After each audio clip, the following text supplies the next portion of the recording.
Live from WRAL News Headquarters in Raleigh, your #1 source for local news. WRAL News, coverage you can count on.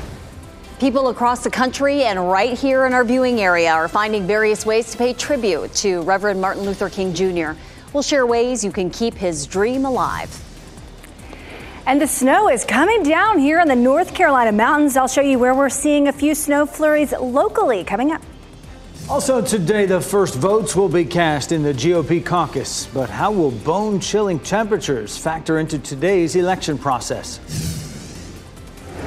And happening right now in the WRAL Live Center, we are following some breaking news out of Willow Springs this afternoon. One person is dead. Another is in the hospital after this dump truck overturned. This is Old Stage Road in Willow Springs. We do know one person has died, another transported to the hospital. We are unsure of that person's injuries right now, but this happened about 10 o'clock this morning. Sky 5 over the scene right now. You can see the creek where this truck overturned. It's suspended over the creek. Crews needed heavy machinery to get to the driver. We learned that the driver is still pinned. The driver is unconscious right now. Fuquay fire units responded to this. We're also hearing of a potential fuel spill into this creek. Again, this is breaking news out of Willow Springs on Old Stage Road. One person dead, another hurt. We will stay on top of this breaking news and bring you the latest from the Live Center. Meantime, a few spotty showers out there for some today, and the coldest air of the season is set to arrive soon. This morning, we spotted snow falling in Roxborough via our WRAL camera network. Meteorologist Amy Wilmoth is here now with a look at who's still seeing a few flurries. A few flurries still in the northern half of the viewing area, but the heaviest snow right now is coming down in the North Carolina mountains. That's where we have winter storm warnings and advisories in place. Here locally, we have had some flurries across the viewing area, mainly from the Triangle and points to the north. And now it's our northern counties that still have a few flurries, some sprinkles, and a few sleet pellets mixing in. So it's a wintry mix. The good news for us is this is not going to cause any issue on the roads. We do not expect any accumulation here. It's just kind of neat to see if you're in our northern counties. Still a few flurries flying around in some of those locations, some heavier snow in Virginia, and that's where the heaviest snow will stay. Our flurry reports, we have several of them across the viewing area. It's in this area that I have shaded in blue. We've had multiple reports of some flurries, a few reports of some sleet as well, but again, nothing that has amounted to anything, which is good news for the area roadways. This is a live look at South Hill, Virginia. You can see the roads here are wet. Road temperatures are above freezing. The air temperature above freezing, and that's the reason we're not seeing any issue on the roads. 34 in South Hill, 34 in Roxborough, 44 in Raleigh and Durham, and 60 in Fayetteville. That shows you what a cold front can do to the area. It's kind of stalled just south of Raleigh. It's a lot milder down here to the south. Hour by hour today, we'll keep the clouds around, a few sprinkles or flurries in our northern counties with highs only in the low 50s. And then this is what's headed our way. Arctic air is going to move in starting tomorrow night. I'll show you how cold it gets coming up. Amy, thanks. Honoring the memory and vision of Reverend Martin Luther King Jr. on what would have been his 95th birthday. A wreath-laying ceremony held in Washington, D.C. this morning at the King Monument. Dr. King was assassinated April 4th, 1968, as he stood on the balcony of the Lorraine Motel, which is part of the National Civil Rights Museum in Memphis, Tennessee. Today, hundreds of people gathered in RTP for the 44th annual Triangle Interfaith Prayer Breakfast, honoring King's legacy. WRAL's Ken Smith joins us live now with a look at today's event. Ken. Brittany and Jeff, this is an event that's attended by people from all walks of life and religious backgrounds. Each speaker, each musical rendition echoed this year's theme for the Interfaith Prayer Breakfast. It starts with me, creating a beloved community. As always, this gathering featured members of the clergy from different faiths, all coming together on one accord. This year's keynote speaker, Reverend Canon Sandy A. Wilson, interim dean of All Saints Cathedral in St. Thomas, Virgin Islands, emphasized Dr. King's teachings. This movement requires that you bring a clear mind to join hands with others of clear mind who want to make of this old world a new world. Home is where your heart is. Love and charity begin at home. You know, if you don't have it, you can't give it. And this world is desperately in need of love, compassion, truth, justice, and moral courage. Reverend Wilson went on to say, "Let love be genuine, hate what is evil, and love what is good." She offered a call to action and encouraged everyone to honor Dr. King's legacy by helping to create a beloved community. The event wrapped up with an awards ceremony, including the presentation of the John Lewis and King Leadership Awards. Renee. Inspiring words there, and Capital Broadcasting is proud sponsor of that event year after year. Ken, thank you. Following this morning's breakfast, hundreds gathered in downtown Raleigh for the 44th annual Martin Luther King Memorial March. Civic groups and religious organizations gathered in unison, singing and chanting. The march started at 11 a.m. at the State Capitol building. Dozens of runners and walkers braved the frigid temperatures this morning for a day of service this King Day. Members of Black Girls Run Raleigh, Black Men Run, and Latinos Run met at the MLK Gardens in Raleigh for the annual Unity Run. Organizers say serving others in the community is one way to keep Reverend King's dream alive. MLK Run, it is usually the homeless shelter because it's right in winter. And as you know, we are going to get slammed with the cold winter. So this is always a perfect opportunity to help North Carolina, help Raleigh, help Durham, help the area. Participants brought winter supplies and toiletries to today's event that will be distributed at local shelters for those experiencing homelessness. Within the hour, we've confirmed the name of the man arrested for firing shots outside a nursing and rehabilitation center in Wilson. The Wilson Police Department said the Nash County Sheriff's Office arrested Cameron Harrison, who is now facing several charges. WRAL's Heidi Kirk is live in Wilson with the latest update from police. Heidi. Good morning, Renee, and the team back there. This started actually right here at the Wilson Pines Nursing and Rehabilitation Center, where Harrison fired those shots and then fled into Nash County, where he's said to have stopped at a home, lighting a car on fire, and then being involved in a standoff with police. We're going to take you straight to that video where WRAL was on scene last night. According to police, a dispute between two people in a relationship resulted in that shots being fired outside of this facility. The shots resulted in the facility being placed under lockdown. Now, Harrison is facing several charges of attempted first-degree murder, larceny of a motor vehicle, and burning of personal property. Now, we talked to police today, and they say that no one was injured, and they're continuing to investigate this, but there is no public threat. Back to you. Heidi Kirk live in Wilson. Heidi, thank you. One person is dead after a crash involving 3 cars on I-95 in Johnston County. This happened on I-95 South, just south of Four Oaks yesterday afternoon. Authorities say a woman drove across the median and hit 2 oncoming cars. The woman died, and at least 3 others were taken to the hospital. It's caucus day in Iowa, and it's still unclear how much the weather will play a part today. Most of the state is seeing sunny skies, but dangerously cold temperatures. Doug Luzader takes us to Iowa for Decision Day. The weather in Iowa is brutal. Temperatures here have been well below zero, and that's not including the wind chill. But many Iowans say they are ready to brave the conditions. As long as the roads are passable, Iowans will get out and caucus. There's a lot of passion behind people supporting candidates, and they want to show up. And it's been this civic duty almost in Iowa for generations. Former President Donald Trump is still commanding a sizable lead in the polls. But former UN Ambassador Nikki Haley and Florida Governor Ron DeSantis are not backing down.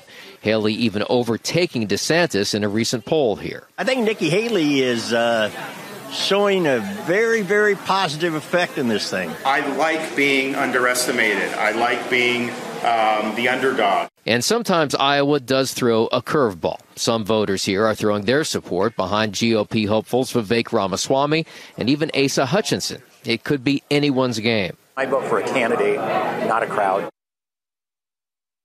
That was Doug Luzader reporting. Caucusing begins at 8 o'clock our time, 7 o'clock Central in Iowa, and they'll gather in person to try to persuade each other on who to support. Write down their choices on a paper ballot, and if all goes well, we could have some answers shortly before midnight. And And happening right now in the WRAL Live Center, this just in, U.S. Defense Secretary Lloyd Austin was released from Walter Reed National Military Medical Center. That is according to the Pentagon. This comes 2 weeks after he was admitted for complications following prostate cancer surgery. Austin will work remotely for a period of time before returning to the Pentagon. His doctor said today that he is expected to make a full recovery. In a statement today, he thanked doctors and the excellent care that he received at Walter Reed National Military Medical Center. Michelle, thanks. The Israel-Hamas war has passed the 100-day mark, and the conflict is having an impact beyond Gaza's borders. Iranian-backed Houthi rebels from Yemen attacked a U.S. commercial ship in the Red Sea. That comes just days after the U.S. and UK attacked Houthi targets in Yemen. Meanwhile, in Lebanon, Hezbollah's leader is vowing to continue confrontations with Israeli forces. Ukraine claims it destroyed a Russian spy plane over the Sea of Azov. If true, that would deal a significant blow to the Russian Ministry of Defense. Moscow has not yet confirmed the loss of the plane.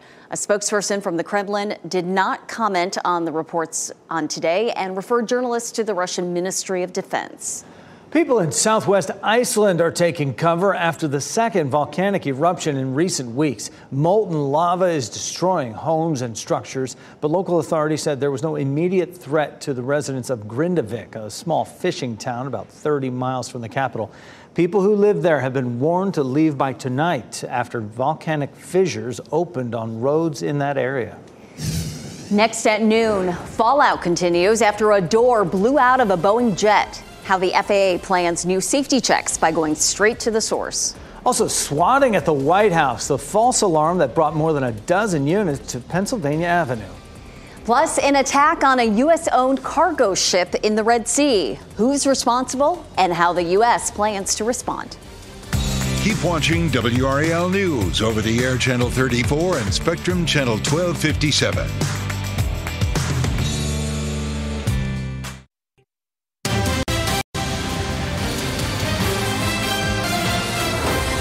There is growing fallout for Boeing following that terrifying Alaska Airlines mid-air explosion. Now the Federal Aviation Administration says it is increasing oversight of Boeing's production line, extending the 737 MAX 9 grounding for new safety checks. NBC's Tom Costello reports. 10 days after a hole was blown out of the side of that Alaska Airlines plane over Portland, the accident has also punched a hole through Boeing's reputation with both passengers and airlines. That blown-out door plug now at the NTSB lab in Washington for analysis. As a critical Boeing customer, Alaska says it will now send its own inspectors to check the quality of Boeing's work. Alaska writing in a statement, "We will also enhance our own quality oversight of Alaska aircraft on the Boeing production line to validate work and quality." That move comes after the FAA announced it will not approve the MAX 9 to fly again until it's confident the plane is safe. In a statement, the FAA saying after reviewing Boeing's proposed inspection and maintenance instructions, the FAA determined it needed additional data before approving them. This is a brand new aircraft. It has just come off the line and it had significant problems. And we believe there are other manufacturing problems as well. This latest black eye for Boeing comes 5 years after those two deadly MAX 8 crashes overseas killed 346 people. The MAX 8 grounded for 2 years. There's no doubt that the confidence that airlines have in Boeing at this time has been diminished as a result of this incident, as well as previous incidents. It's a cumulative effects that has been plaguing the 737 MAX. Scrutiny also expanding to include Spirit Aerosystems, which manufacture the fuselage for Boeing with that suspect door plug already installed.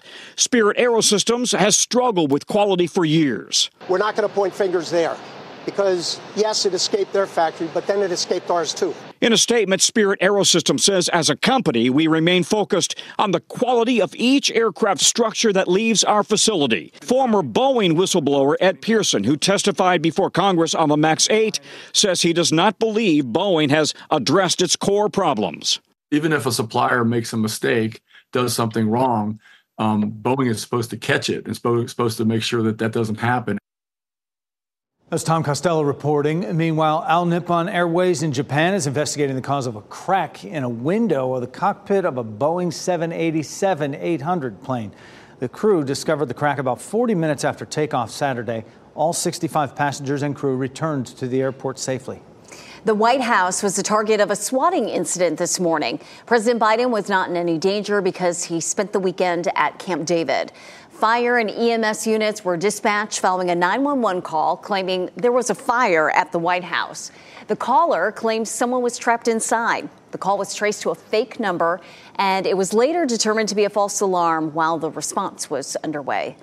The South is bracing for its first winter storm of the season. Winter storm watches are in effect through tomorrow morning, and forecasters are calling for widespread snow amounts exceeding 3 inches from Oklahoma to Tennessee and Mississippi. NBC's Jesse Kirsch reports on record-breaking cold and snowy conditions affecting millions across the U.S.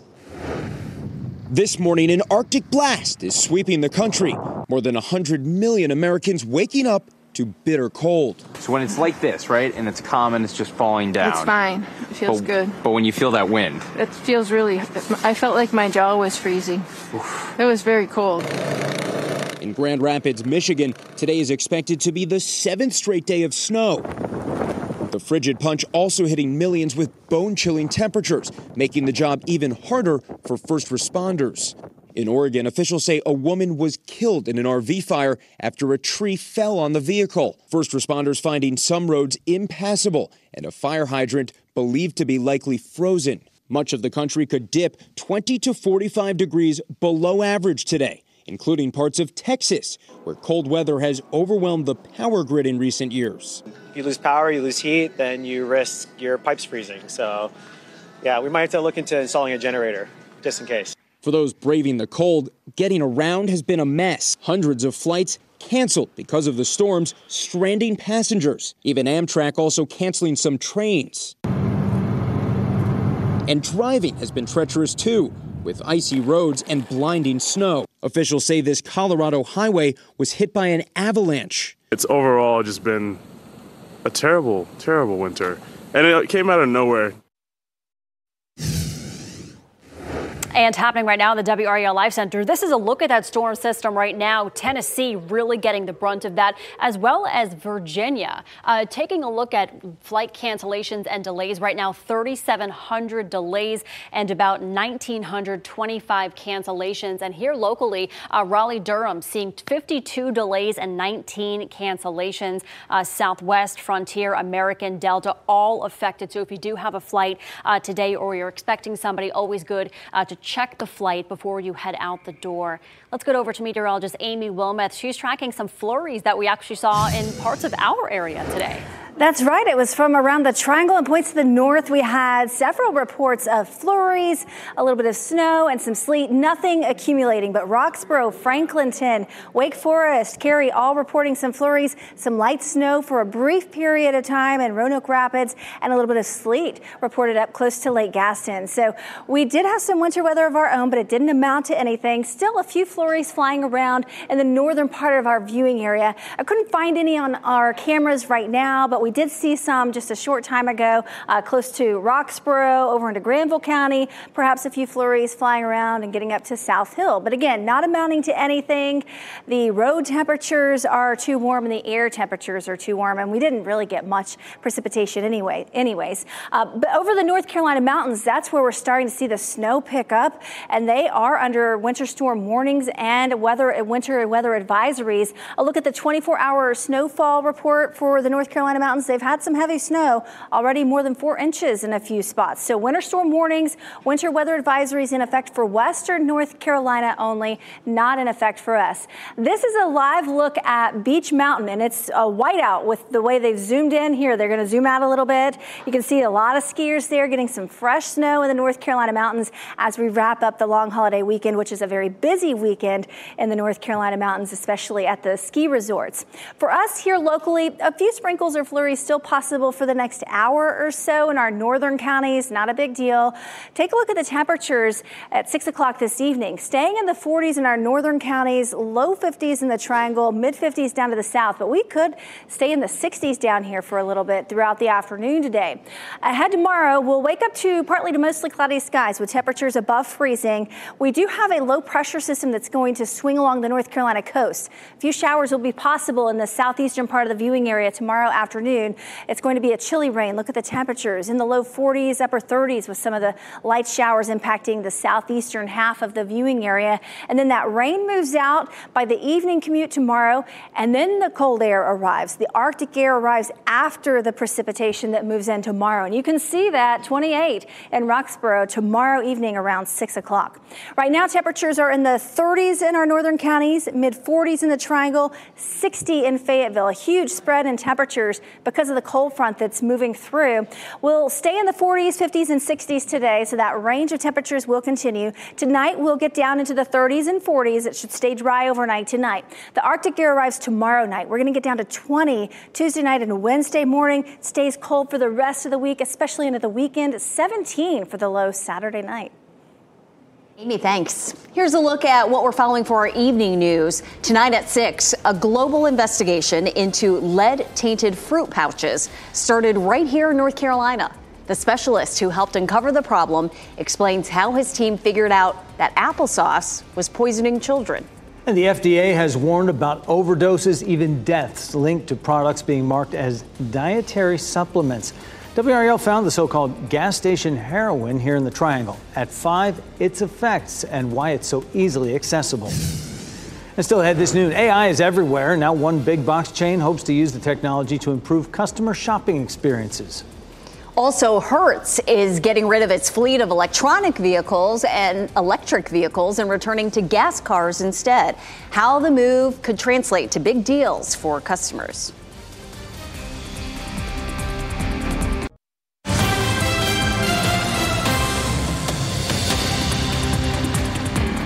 And happening right now in the WRAL Live Center, we want to take you back out to that breaking news in Willow Springs. One person is dead, another is hurt after a dump truck turned over into a creek. This is on Old Stage Road in Willow Springs. We know one person has died. The other was transported to a hospital. We are unsure of the injuries, the extent of the injuries for that person, but that truck was suspended over the bridge. The tow truck just arrived to try and get the truck out of the bridge. We're also hearing this afternoon there might have been a fuel spill into that creek. This is breaking news. We're going to stay on top of this and bring you the latest from the Live Center.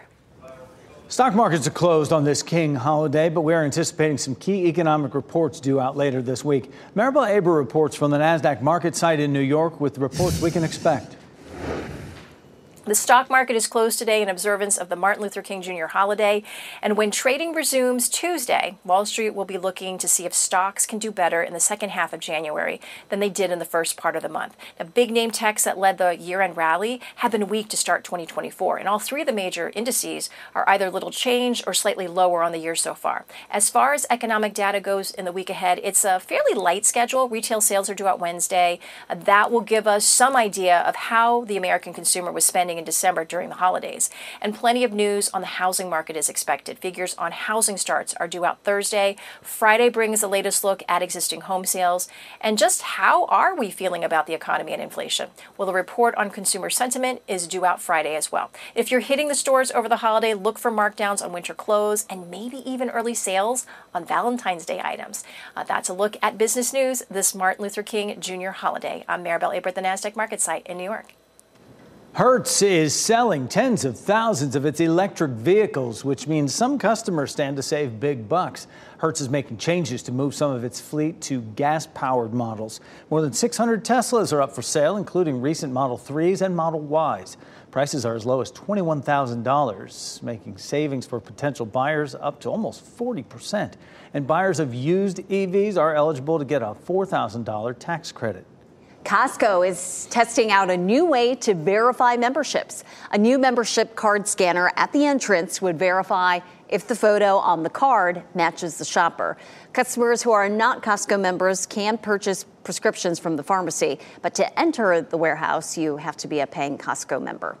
Meanwhile, another big box store wants to speed up the exit process. Instead of checking receipts at the door, an AI tool will scan customers' shopping carts as they exit Sam's Club to verify all purchases, even bigger items like TVs or beds. The new process will also help eliminate long waiting lines and cut down exit time. Nearly all 600 Sam's Club stores will have the technology by the end of the year.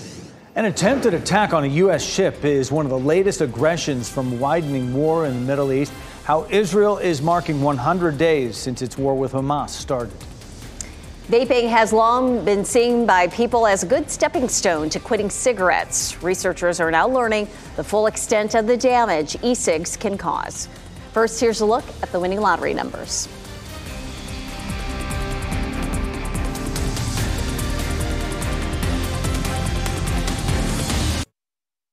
Shot in 4K ultra high definition. Your number one source for local news. WRAL News. Coverage you can count on.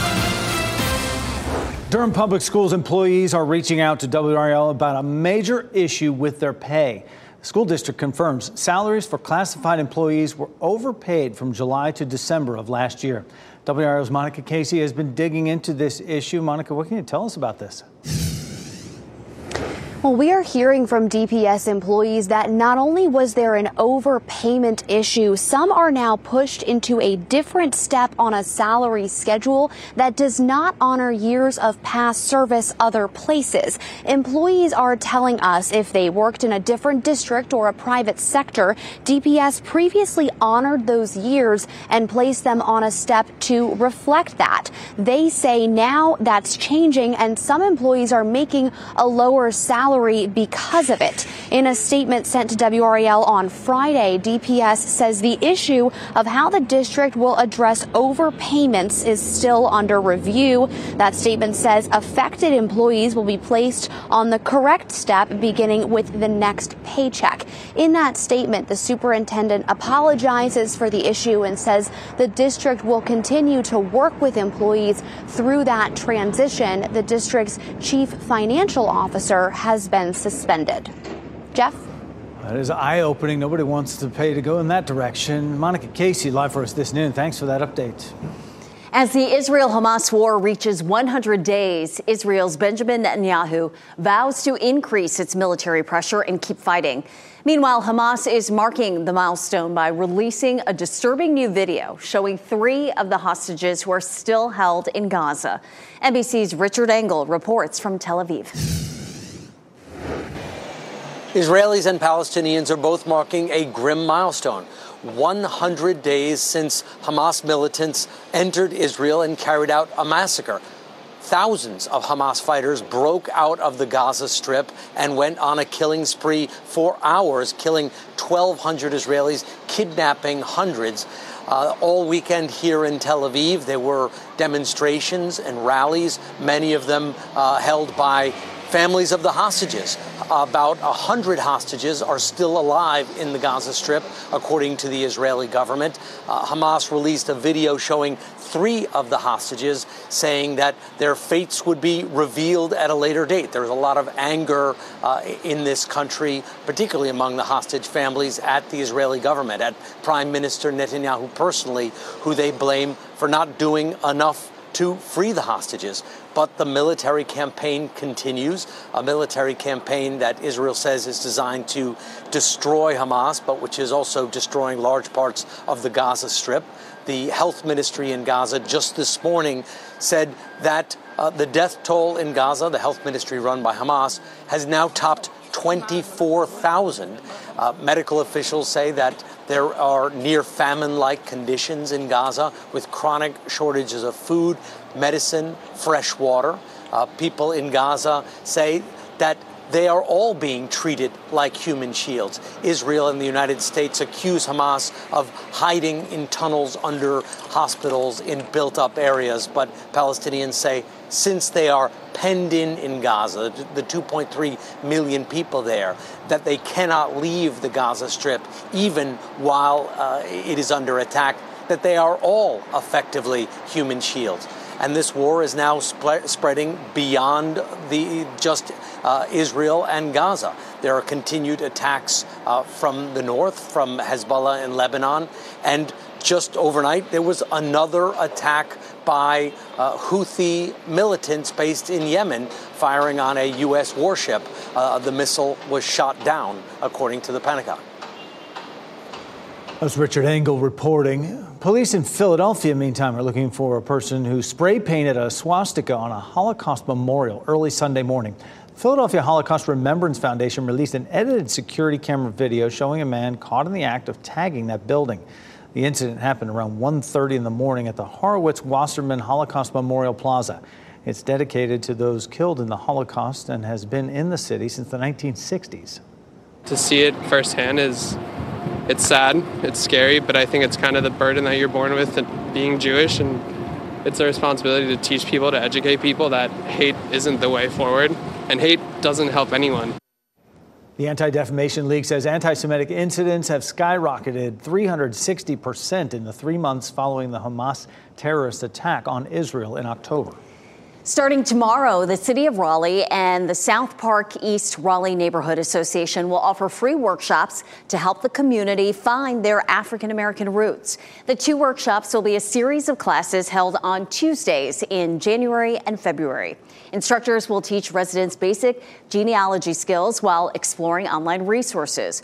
Workshop registration is limited and registration is required. It's free for people 18 and older. For more information, visit the City of Raleigh's website. Vaping, while not as harmful as smoking, can still be bad for your health. How a new study shows it can even damage your airway. This is all good. A Johnston County native is the new Miss America's teen. What the crowning moment was like for Hanley House. If you see news happening or you'd like to share a story idea with us, click Report It in the WRAL News app.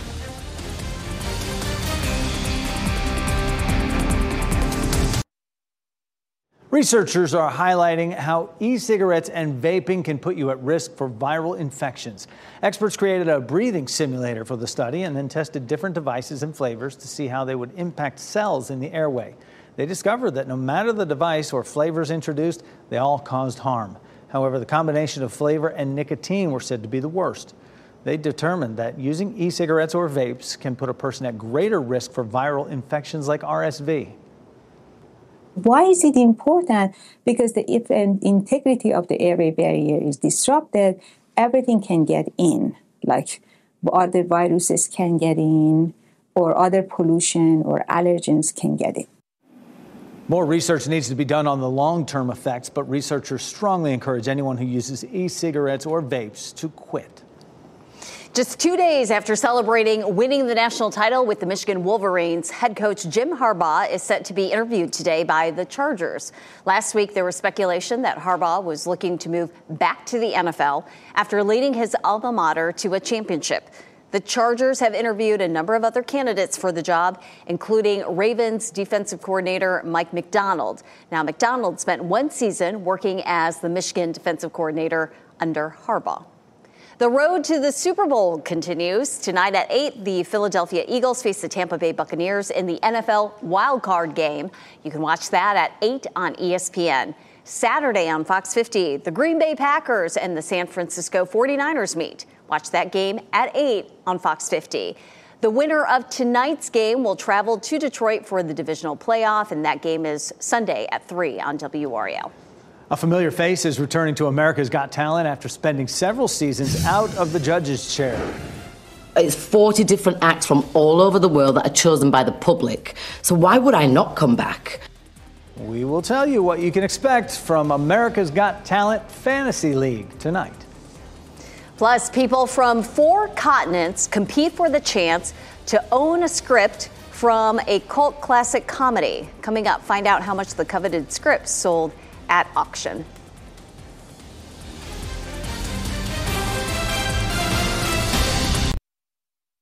A Johnston County teen is celebrating a huge achievement. Hanley House is this year's Miss America's teen. She attends Cleveland High School and studied ballet at Joffrey Ballet School in New York City. And as a winner of the Miss America's Teen competition, she gets $60,000 in scholarships to a school of her choosing. That's on top of the scholarship money she earned by winning the evening gown and fitness preliminary competitions. House is the first Miss North Carolina's teen to hold this position, and she says hearing her name called was an emotional moment. I was so happy when they called my name. I literally started screaming, crying, everything. Everybody was like, "Your reaction, Hanley." It was so funny. I was like, it was so real. A huge thank you to the Miss America opportunity, the Miss North Carolina organization. I wouldn't be here without all of you guys. And so I really just thank you. House will serve alongside Miss Colorado, Madison Marsh, who was crowned Miss America 2024 last night. A familiar face has returned to the judging chair this month on America's Got Talent Fantasy League. But Mel B is back to do more than just judge when tonight's episode airs. Mark Barger explains. Holla! When AGT called, Mel B, everybody! How excited are you? It didn't take long for the former judge to say yes. So why would I not come back? It's exciting and it's different. Fantasy League has Mel B and her fellow judges drafting, Sheldon Riley, and mentoring their own team of AGT favorites. This is what I want your help with, because I'm just like... I'd love to see your face. Her support emboldened the self-conscious Australian singer to remove his trademark mask midway through his performance. So for him to feel comfortable and confident enough to actually take it off, mid-song, it was like an aha moment. I was really proud of him. Riley wound up advancing to the semifinals, while British roller skaters Billy and Emily went straight to the finals. Thanks to Mel B's golden buzzer, which allowed her to steal them from Simon's team. That was the best thing ever. And then on top of that, his act were like, yes, we're so happy we're on your team now, Mel B. And Simon's not one to let a challenge go unanswered. I stood there, I didn't sing, I felt like a Spice Girl. I got to throw water on Simon again. I got to hear Howie chewing my ear off. It's like, family. We love each other and we annoy each other. Just like families tend to do. Mark Barger, NBC News. It's going to be a lot to take in. Yeah. America's Got Talent Fantasy League airs tonight at 8 p.m. here on WRAL. Mel B adding a lot of spice to AGT right there. True that, no doubt. Yeah, and speaking of fantasy leagues or fantasy, if you're dreaming of a winter wonderland. Snow League. Yeah, go to the North Carolina mountains. Amy Wilmot, look at that. I'm actually a little jealous looking at all those folks having fun there. I know, same. This is great timing for the skiers that were there for the long holiday weekend. It's usually a very busy time at the North Carolina ski resorts. We're seeing the snow coming down at App Ski Mountain. I showed you Beach Mountain earlier. This is Winter Place Ski Resort, the snow coming down there as well. They have the potential to get snow throughout the day today, and this is going to continue overnight tonight. Up to 8 inches possible in the higher elevations, 3 to 5 inches of snow possible in the lower elevations. Our little snow flurries were just kind of cute that we had today. It was from around Wake County and points to the north. A few flurries, a few sleet pellets. Definitely didn't add up to anything. It's just too warm here at the surface to do much, and we didn't really have much precipitation anyways. This is a look at the live dual Doppler 5000 right now. All the precipitation in our northern counties right now. It's generally just a few sprinkles and a few flurries, and that's about it. And it's moving away from us. We do have the opportunity for some additional rain tomorrow in our southeastern counties, but it's just going to be some light rain. Temperatures right now, check this out. 34 in South Hill, Virginia. It's 44 in Raleigh, 60 in Fayetteville. We have a cold front that has stalled over the area, and you can see how our temperatures, we just have a huge range in temperatures. If you're on the north side of this front, it is cold. If you're on the south side, it feels kind of like spring with temperatures in the lower 60s. Everyone will get in on the big chill starting tomorrow night. This is going to be the coldest air of the season. We're likely to dip down into the teens and low 20s tomorrow night. Look at the wind chills right now. It feels like minus 20 in Chicago and Minneapolis, minus 25 in Winnipeg, minus 34 is what it feels like in Great Falls, Montana. And we'll get 2 waves of this Arctic air. The first one arrives tomorrow night into Wednesday morning. This is the wind chill. This isn't the actual air temperature. I'm going with a low of 20 degrees Wednesday morning in Raleigh. The wind chill 16. So it is going to be bitterly cold. Stepping outside Wednesday morning, you're definitely going to want to bundle up. Today's actually going to be the warmest day in the next 7. Once the cold air gets here, it just stays for a while. The second surge of Arctic air is going to arrive late this week and into the weekend. Look at Saturday morning at 6 a.m. it could feel like 9 degrees. We could have negative wind chills in the North Carolina mountains. This is some really cold air that's going to be moving in, and you need to take it seriously. Bring in the pets. It's way too cold for the pets to stay outside tomorrow night and for the end of the week with temperatures like that. Saturday afternoon, the wind chill 20, so it could feel like teens to around 20 all day Saturday. It is going to be very cold. By the time we get to Sunday, that Arctic air is going to retreat back to the north, but we have several days with cold temperatures on the 7-day. If you don't like cold, don't look at the 7-day. It's going to be chilly tomorrow, 48, a couple of spotty showers possible, especially south and east of the triangle. 20 tomorrow night, 41 for the high on Wednesday, chilly Thursday and Friday, and 30s for highs over the weekend with lows down into the teens. Brutally cold temperatures settling in. Going to have to wear 2 puffy coats, I suppose. Amy, thanks. A homeowner in California deserves the Nerves of Steel Award after finding a bear napping in her basement and somehow keeping her cool. How she was able to coax it out of her home.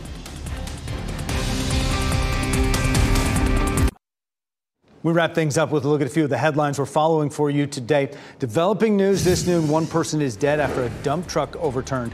Another person is in the hospital with injuries. WRAL Sky 5 was over that scene on Old Stage Road in Wake County as authorities responded. We're still working to learn what caused that dump truck to end up in the ditch. Within the hour, we've confirmed the name of the man arrested for firing shots outside a nursing and rehabilitation center in Wilson. Wilson police say the Nash County Sheriff's Office arrested Cameron Harrison, who is now facing several charges. Police say a dispute between 2 people in a relationship resulted in a shot being fired outside the rehab facility. Today, hundreds of people in RTP for the 44th annual Triangle Interfaith Prayer Breakfast, honoring Martin Luther King Jr.'s legacy. Each speaker, each musical rendition echoed this year's theme for the Interfaith Prayer Breakfast. It starts with me, creating a beloved community. Capital Broadcasting is a proud sponsor of this event. Haribo gummies started the new year off right by breaking a Guinness World Record. The German candy company now holds the record for the world's largest gummy mosaic. It was made up of more than 150,000 individual gummy bears. It took 300 people at the University of Wisconsin about 4 hours to build it. And that site was chosen because it was the company's first American manufacturing facility. An English auction house makes a lot of money saying goodbye to 2 friends. We first told you about 2 scripts written for the TV sitcom Friends last week. A 60-year-old former studio assistant almost threw away the scripts. The auction house thought they might sell for about $650 or so, but boy, were they wrong. The scripts for the 2-part episode when Ross gets married to Emily, but blurts out Rachel's name during vows, sold for nearly $32,000. Oh, we remember that episode. Whoops. Talk about getting the shock of your life. A California homeowner found a bear in her basement over the weekend. Bad bear. Bad. The homeowner was alerted by her Ring doorbell camera around 4:30 in the morning. And then at daybreak, the homeowner went down to her basement and saw the bear nestled in the corner, falling asleep. The homeowner then tried to get the bear to leave by banging on pots, pans, and even a leaf blower. But it ended up being the stench of mothballs that she threw toward the bear that made it scurry away. Scolding it helps too. Bad bear. Our pet of the day comes to us from ARF. Meet Theo. His love language is spending time with his person and playing with toys. We're told he was tortured as a puppy. His dream is to make up for lost time and would benefit by being adopted by someone who's retired or working from home. He's very thankful and his heart would heal with a new life of your love and touch. Meat, treats, and toys. Call ARF if you are interested. Today marks the start to the 2024 presidential race with the Iowa caucuses as voters deal with the freezing temperatures there. Ahead on our news at 4, where the polls stand in the Republican primary and how the cold weather could play a role in today's proceedings. NBC News Daily is next on WRAL, your next local news update in 30 minutes. Keep watching WRAL News over the air Channel 34 and Spectrum Channel 1257.